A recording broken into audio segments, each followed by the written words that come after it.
हाय, मैं हूँ सीए गौरव सभरवाल ए team commerce academy Indore से। और इस वीडियो के अंदर हम बात करने वाले हैं कि अगर आप फाइनेंस फील्ड के अंदर जॉब के लिए जा रहे हैं एंड मोर स्पेसिफिकली आप इन्वेस्टमेंट बैंक के अंदर जॉब करना चाहते हैं तो आपके हार्ड स्किल्स यानी कि आपकी एजुकेशन के अलावा आपको क्या क्या सॉफ्ट स्किल्स रिक्वायर्ड है। चलिए शुरू करते हैं।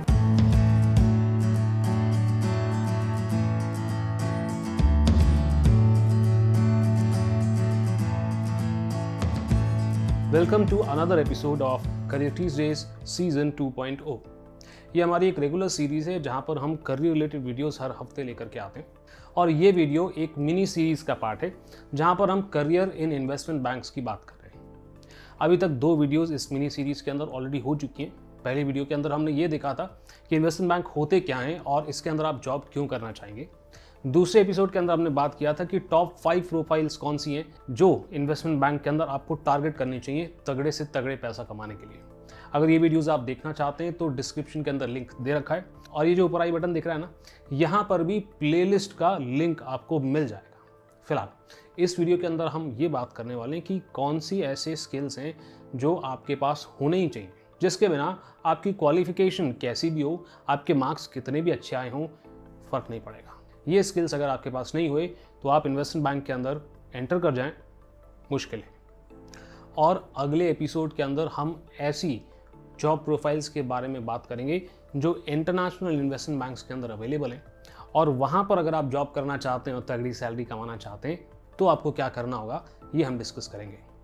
ऐसे ही एक्साइटिंग आने वाले एपिसोड्स अगर आप मिस नहीं करना चाहते तो फटाफट चैनल को सब्सक्राइब कर दो और वीडियो पसंद आए लाइक करने में शर्म नहीं करना। और हाँ, साथ ही साथ में इंस्टाग्राम पर भी हमें फॉलो कर लें, लिंक डिस्क्रिप्शन में दे रखा है। वहाँ पर भी मैं टाइम टू टाइम लाइव आता हूँ और आप लोगों से बात करता हूँ। ओके, सो अब मैंने इस वीडियो को 2 पार्ट में डिवाइड किया है। पार्ट 1 जिसके अंदर हम ऐसे स्किल्स के बारे में बात करेंगे जो हर किसी को आने ही चाहिए, आप किसी भी जॉब के लिए जा रहे हो, इन्वेस्टमेंट बैंक और अदरवाइज। और सेकेंड पार्ट के अंदर हम बात करेंगे ऐसे skills which are specific to investment banks. चलिए शुरू करते हैं पार्ट 1 से। वो कौन से ऐसे स्किल्स हैं जो हर किसी को, हर कॉमर्स स्टूडेंट को आने ही चाहिए। सबसे पहला स्किल है कम्युनिकेशन स्किल्स। अब ये कम्युनिकेशन स्किल्स के अंदर मैं सिर्फ बात करने की स्किल्स के बारे में बात नहीं कर रहा हूँ, यहाँ पर मैं रिटन कम्युनिकेशन की भी बात कर रहा हूँ। किसी भी प्रोफेशनल ऑर्गेनाइजेशन के अंदर आप काम करते हैं तो आपके अंदर ये एबिलिटी, ये क्षमता होनी चाहिए कि कम से कम शब्दों के अंदर अपनी बात इफेक्टिवली कैसे कह पाएँ, यानी कि आर्टिकुलेशन। और वैसे ही ऑफिशियल कम्युनिकेशन के अंदर जब आप ईमेल वगैरह लिखते हैं किसी को, उसे कैसे प्रोफेशनली और प्रिसाइज तरीके से लिखा जाए ताकि जो मैसेज आप भेजना चाहते हैं वो एक प्रोफेशनल और क्रिस्प तरीके से सामने वाले की तरफ पहुंच जाए। ट्रस्ट मी, सुनने में शायद ऐसा लग रहा होगा कि ये तो हम जब ज्वाइन करेंगे तो डेवलप कर लेंगे, मगर इन्वेस्टमेंट बैंकिंग जैसी ऑर्गेनाइजेशंस के अंदर एक बैडली रिटन ईमेल का टॉलरेंस लेवल बहुत कम होता है। और अगर आपके मैनेजर को 2 से 3 बार भी इस बात के लिए टोकना पड़ा तो आपके प्रमोशन के अंदर रुकावट आ सकती है। तो इसे आपको बाकायदा सीखना चाहिए। अगली बात आती है प्रेजेंटेशन स्किल्स की। अब यहाँ पर मैं एक पावर पॉइंट प्रेजेंटेशन बनाने की बात नहीं कर रहा। प्रेजेंटेशन के जो स्किल्स हैं उनके लिए आप पावर पॉइंट भी इस्तेमाल कर सकते हो या फिर एक वाइट बोर्ड के ऊपर भी, या फिर यानी कि वर्बली बता करके भी अपना पॉइंट सामने रख सकते हैं। प्रेजेंटेशन स्किल्स किसी भी ऑर्गेनाइजेशन के अंदर प्राइम इंपॉर्टेंस के होते हैं। ये आपको दूसरे कैंडिडेट से बिल्कुल ही अलग दिखाता है। प्रेजेंटेशन स्किल्स डिपेंड करता है कि आप प्रोफेशनली ड्रेस्ड हैं कि नहीं, आपका बिहेवियर कैसा है, या फिर किसी मीटिंग के अंदर आपको किसी चीज़ को लेकर के बातचीत करनी है तो आप कैसे वो इफेक्टिवली करें। ऑब्वियस ही बात है, यहाँ पर आपको एक कॉन्फिडेंस तो चाहिए ही, बट साथ ही साथ में इन प्रेजेंटेशन स्किल्स को अच्छा करने के लिए प्रैक्टिस भी बहुत चाहिए होती है। And yes, this skill should also be learned before you think about working for an organisation. इस टॉपिक के ऊपर एक वीडियो मैंने ऑलरेडी बना रखी है, उसका लिंक मैं डिस्क्रिप्शन में दे रहा हूँ। और उतना वेट नहीं करना है तो आई बटन पे क्लिक करें और देख लें कि कैसे आप अपने प्रेजेंटेशन स्किल्स को ठीक कर सकते हैं। बट ये एक ट्यूटोरियल वीडियो नहीं है, ये डूज एंड डोंट्स बताती है। फिलहाल बढ़ते हैं अपने अगले स्किल की तरफ। ज़्यादातर ऑर्गेनाइजेशंस के अंदर कुछ ऐसे सॉफ्टवेयर्स होते हैं जिसके अंदर आपको प्रोफिशिएंट होना चाहिए। अब प्रोफिशिएंट का मतलब ये नहीं होता है कि बस थोड़ा बहुत हमको पता है कैसे फाइल खोलनी है, कैसे फाइल क्लोज करनी है और थोड़े बहुत फीचर्स पता है, उसे प्रोफिशिएंसी नहीं बोलते। प्रोफिशिएंसी का मतलब लिटरली एक्सपर्टीज होता है, एक हाई लेवल का नॉलेज उस सॉफ्टवेयर का आपको होना चाहिए, वर्किंग नॉलेज आपको होना चाहिए। ऐसे कुछ सॉफ्टवेयर्स की मैं लिस्ट आपको बता रहा हूँ। माइक्रोसॉफ्ट के कुछ सॉफ्टवेयर्स हैं जो आपको ऑलरेडी जानकारी होगी, जैसे माइक्रोसॉफ्ट एक्सेल या स्प्रेडशीट्स, जिसके अंदर आप डेटा का एनालिसिस वगैरह कर सकते हैं, डैशबोर्ड्स वगैरह बना सकते हैं। पावर पॉइंट प्रेजेंटेशन, जिसके अंदर आप अपने प्रेजेंटेशन वगैरह प्रिपेयर कर सकते हैं। सॉफ्टवेयर्स सच एज सैप और ओरेकल, जो बड़ी बड़ी कंपनीज इस्तेमाल करती हैं। और डेटाबेस सॉफ्टवेयर, जहां पर आप ह्यूज वॉल्यूम ऑफ डेटा के साथ काम कर सकते हैं, जैसे कि माइक्रोसॉफ्ट एक्सेस। नाउ रिमेंबर, मैंने उन्हीं सॉफ्टवेयर्स की बात करी है जो इन्वेस्टमेंट बैंकिंग से स्पेसिफिक नहीं है, यानी कि इन्वेस्टमेंट बैंकिंग में तो ये तो आना ही चाहिए, बट ये जनरली भी आपको आने चाहिए। इन्वेस्टमेंट बैंकिंग से रिलेटेड सॉफ्टवेयर्स की हम दूसरे पार्ट के अंदर बात करेंगे। फिलहाल एक्सेल के अंदर एक छोटी सी बात बताता जा रहा हूँ मैं। एक्सेल के अंदर प्रोफिशिएंट होने का साइन क्या है? साइन ये है कि आप माउस का इस्तेमाल ना करें। ज़्यादातर कमांड्स, यानी कि कीबोर्ड से कमांड्स का इस्तेमाल करके अगर आप माइक्रोसॉफ्ट एक्सेल का इस्तेमाल कर रहे हैं, तो ये एक साइन है कि आप माइक्रोसॉफ्ट एक्सेल के अंदर प्रोफिशिएंट हैं। नाउ आई नो, आप में से काफ़ी सारे लोग सोच रहे होंगे, सर आपने बता तो दिया कि हमें ये सॉफ्टवेयर आने चाहिए, मगर हम शुरुआत कहाँ से करें? तो इसके लिए आने वाले समय में एक्सेल और पावर पॉइंट के फ्री कोर्सेज हम लाने वाले हैं बेसिक्स के, और पेड कोर्सेज हम लाने वाले हैं हमारी मोबाइल एप्लीकेशन के ऊपर। अगर आप चाहते हैं कि ये कोर्स जल्द से जल्द आए, तो कमेंट सेक्शन के अंदर रिक्वेस्ट करना शुरू कर दें और मुझे ये भी बताएं कि प्रायोरिटी पे कौन से सॉफ्टवेयर के लिए कोर्स आप चाहते हैं। वहाँ मैं आपको बताऊँगा कि कैसे बिना माउस का इस्तेमाल करें माइक्रोसॉफ्ट एक्सेल आप अच्छे तरीके से यूज़ कर सकते हैं। अगली स्किल की बात करते हैं, नेटवर्किंग स्किल्स। अब नेटवर्किंग का मतलब होता है कि आप बहुत सारे लोगों से मिलते हैं, बातचीत करते हैं और फिर लग जाते हैं अपने काम पे। नेटवर्किंग स्किल्स के अंदर आप प्रोफेशनली लोगों से मिलने का और एक नेटवर्क बनाने का स्किल आपको आना चाहिए। ये फेस टू फेस नेटवर्क बनाने का स्किल भी आपको आना चाहिए। आजकल कोविड का टाइम चल रहा है जब मैं ये वीडियो बना रहा हूँ, तो ये स्किल आपको सोशल नेटवर्किंग साइट्स पर भी आना चाहिए। इसके लिए एक पूरी सीरीज़ हमने बनाई है लिंक्डइन के ऊपर। उसका लिंक प्लेलिस्ट का अगर आपको चाहिए तो आई बटन पे दिख रहा होगा, डिस्क्रिप्शन के अंदर भी मैंने डाल दिया है।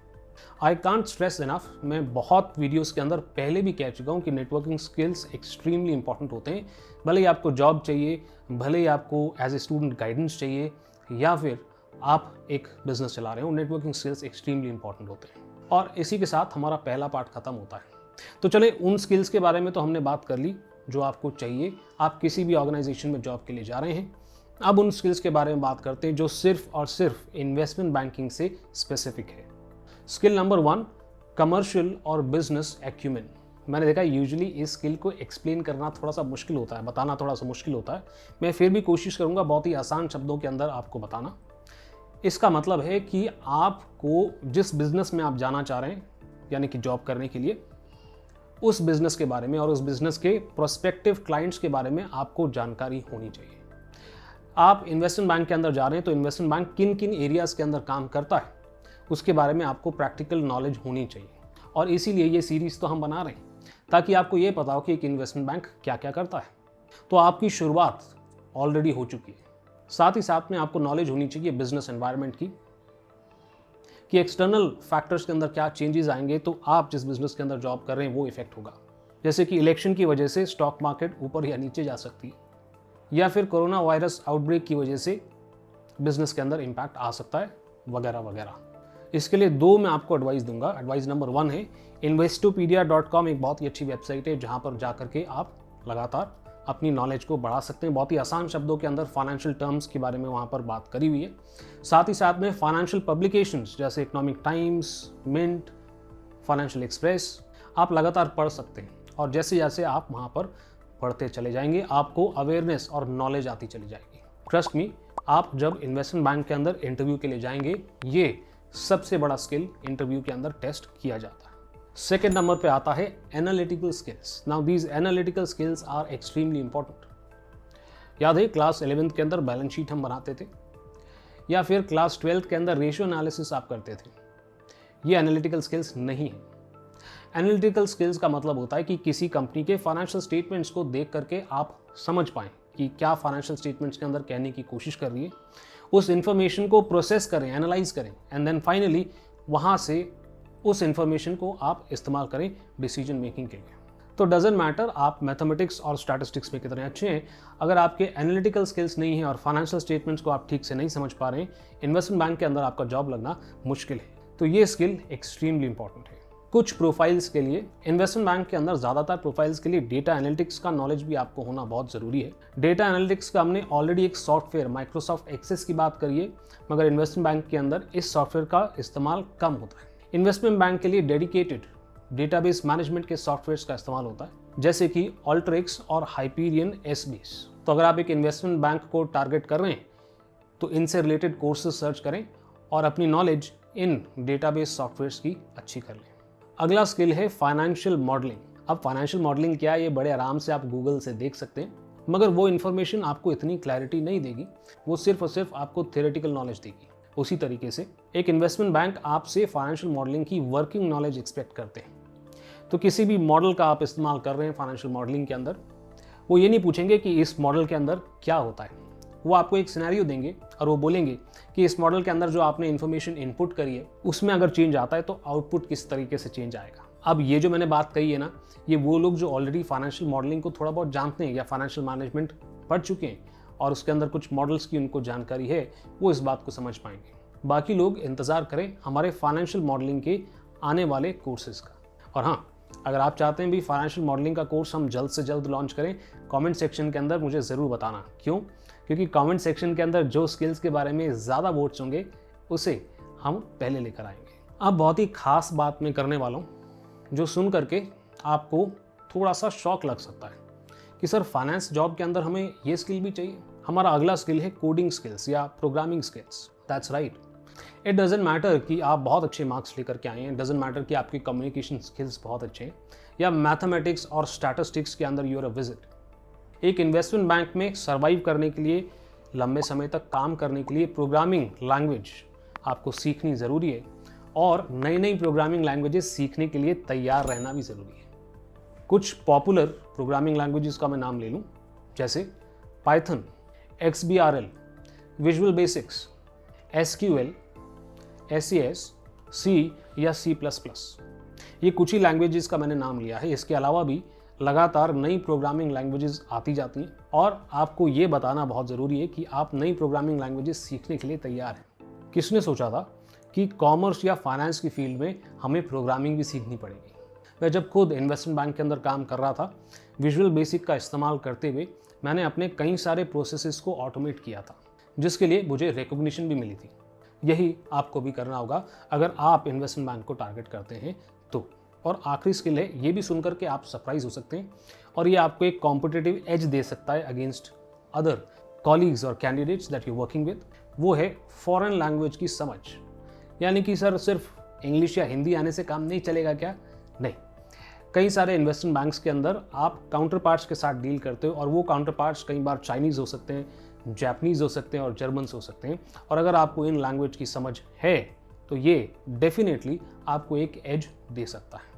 अगर आप इन लैंग्वेजेस को ऑलरेडी नहीं सीख रहे और आपको लग रहा है कि नहीं पहले दूसरे स्किल सीख लें तो चलेगा, बट मेक श्योर कि अगर आपका काउंटर पार्ट कोई ऐसा पर्सन है जो इंग्लिश के अंदर बहुत प्रोफिशिएंट नहीं है और उसके देश की लैंग्वेज सीखने से आपको एडवांटेज मिल सकता है, then you better start learning. और हाँ, अगर आपका सवाल है कि गौरव सर जब आप इन्वेस्टमेंट बैंक में काम कर रहे थे तो क्या आपने फॉरेन लैंग्वेज सीखी थी? The answer is no, I did not. मेरे काउंटर पार्ट्स हांगकांग और सिंगापुर के अंदर थे। मैं कई बार उन्हें उनके बर्थडे विशेस गूगल ट्रांसलेशन का इस्तेमाल करके उनकी लैंग्वेज में ज़रूर भेजा करता था, जिसके लिए वो मुझे बहुत अप्रिशिएट भी करते थे। But that was the extent of it. मगर मेरा एक फ्रेंड था जो जापानीज़ काउंटर पार्ट्स के साथ काम कर रहा था। उसे जॉब मिलने का कारण ये था कि उसे जापानीज़ लैंग्वेज आती थी एंड डेफिनेटली ये आपके प्रोफाइल के अंदर वैल्यू ऐड कर सकता है। एक बार आपको दोबारा याद दिला दूं कि जो भी स्किल्स मैंने मेंशन किए हैं इनसे रिलेटेड कोर्सेज बहुत ही जल्द 18 कॉमर्स अकेडमी की मोबाइल ऐप के ऊपर आपको दिखने शुरू हो जाएंगे। इनसे रिलेटेड कुछ videos free of cost YouTube पर भी मैं अपलोड करूंगा ताकि आपको पता चले कि किस क्वालिटी के वीडियोस आपको देखने के लिए मिल सकते हैं। ये वीडियोस बहुत ही स्ट्रक्चर्ड तरीके से मैं लेकर के आऊँगा ताकि आपको ये कन्फ्यूजन नहीं हो कि एक पर्टिकुलर स्किल को सीखने के लिए हमें शुरुआत कहाँ से करनी है और किस तरीके से चीज़ों को सीखना है एक्सपर्टीज़ हासिल करने के लिए। कमेंट के अंदर ये भी मुझे ज़रूर बताना कि कौन से स्किल्स आपको टॉप प्रायोरिटी पे चाहिए। और हाँ, इस सीरीज़ में आने वाली वीडियोस को मिस नहीं करना ना, सब्सक्राइब करो फटाफट। अभी के लिए इतना ही। आपके CA गौरव सर आपको दैट्स राइट नेक्स्ट वीडियो में मिलेंगे।